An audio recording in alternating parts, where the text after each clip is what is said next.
Hello, everyone. I am Chuang. Today, let's draw the head of Suchomimus. After finishing the skull of Suchomimus, we will reconstruct its head based on the drawn skull. We should pay attention to the following points when drawing. Firstly, the teeth of Suchomimus were exposed outwards, so it was likely to be lipless. Secondly, its nostrils were located at the front of the mouth, unlike most spinosaurids. Thirdly, its crest was so long that it covered almost the entire nose. We determine the general position of its head on the drawing paper first, and then start to draw its mouth. We use dotted lines to outline the rough shape of its premaxilla and maxilla.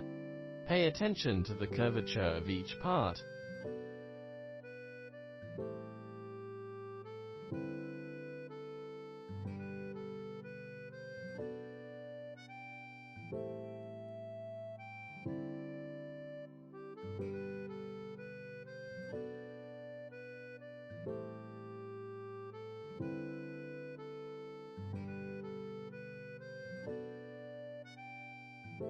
Next, we draw the premaxillary and maxillary teeth.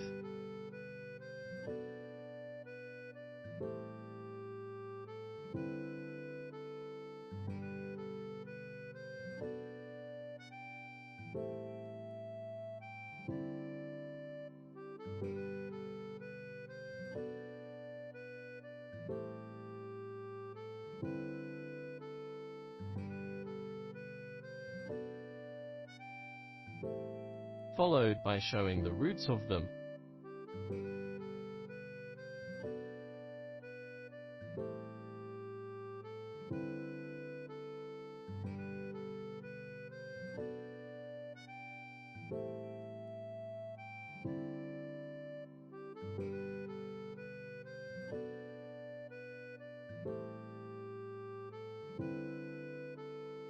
Then, we move on to its lower jaw. We also use dotted lines to outline its shape. Note that the lower jaw was narrow at the front, but wide at the back.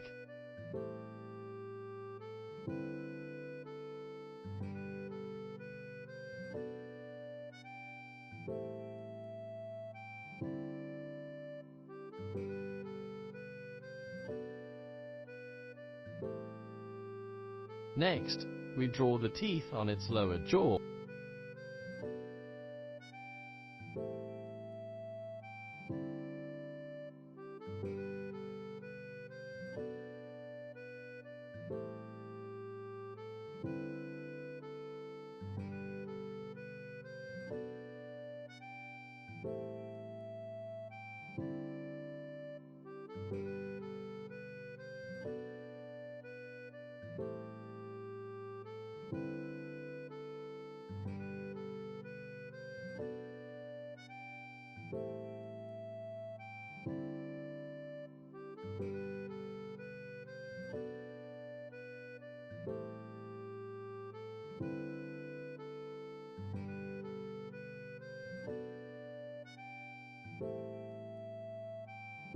Then, we draw its nostrils.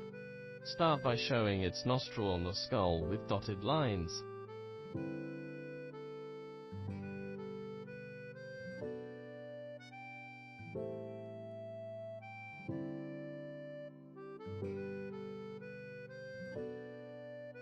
Next, draw the nostril opening a bit forward next to it.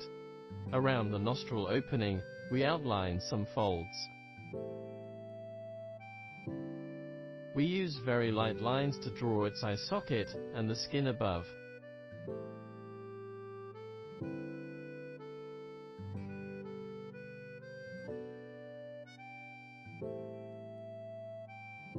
Next, we draw the small round eye, followed by the pupil. Draw some folds around the eye and show the antipodal fenestra at the front.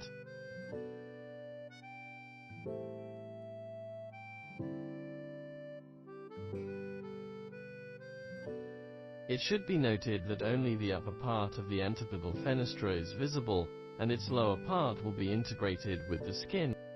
Now, let's draw its long crest.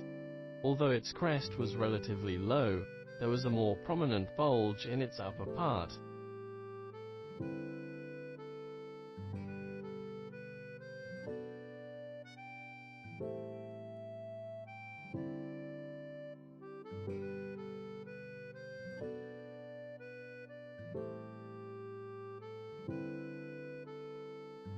On the crest, we draw some traces to show the keratin textures.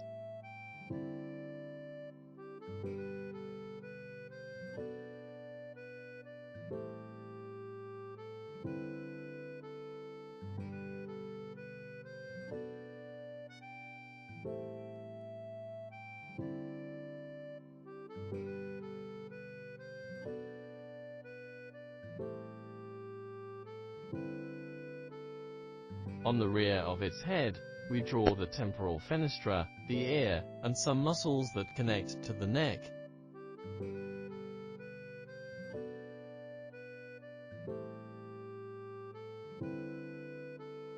Next, we move forward to complete the counter of its lower jaw.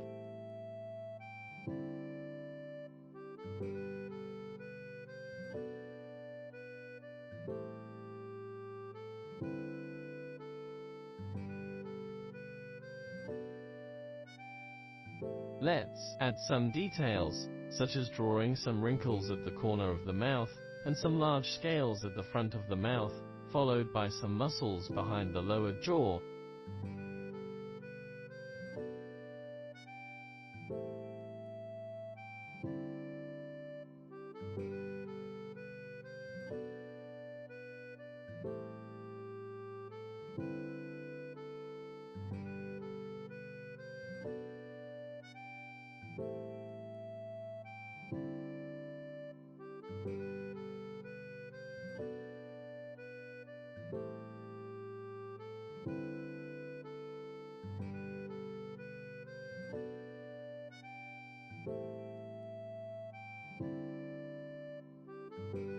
Then, we use short lines to draw some shading under the lower jaw, and some folds on the rear of the head.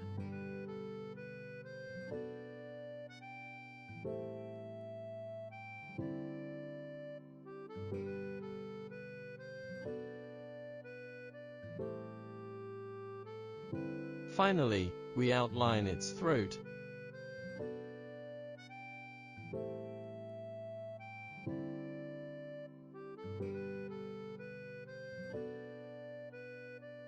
In this way, we've finished drawing the head of Suchomimus.